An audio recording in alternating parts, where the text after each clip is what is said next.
Now at 6, reflecting on this day 24 years ago.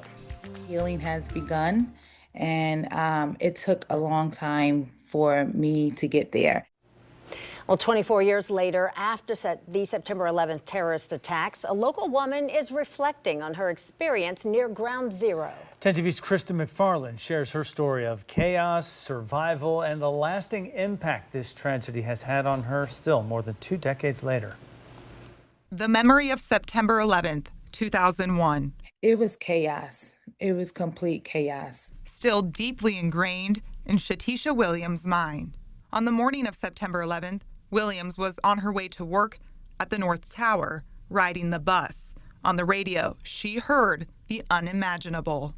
Said something happened at the World Trade Center. So then I immediately called my office and spoke to one of my coworkers, and he said the building blew up. We got to get out. And he hangs up on me.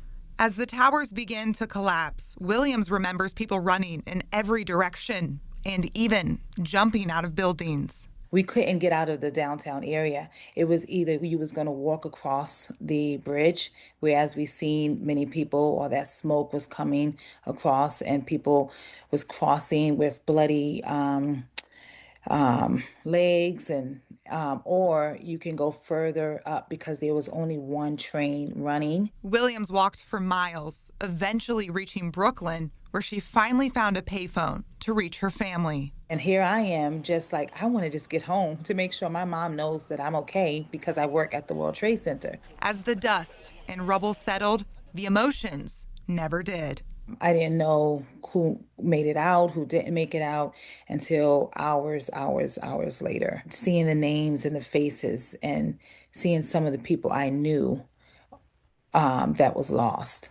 But as the years have passed on, Williams has turned the heartbreak to hope and forgiveness. She shares that hope with others as a pastor.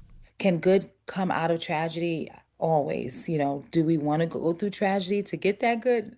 Absolutely not, right? But I think it made me a better person in terms of caring for people, being a person of God. Kristen McFarland, 10 TV News.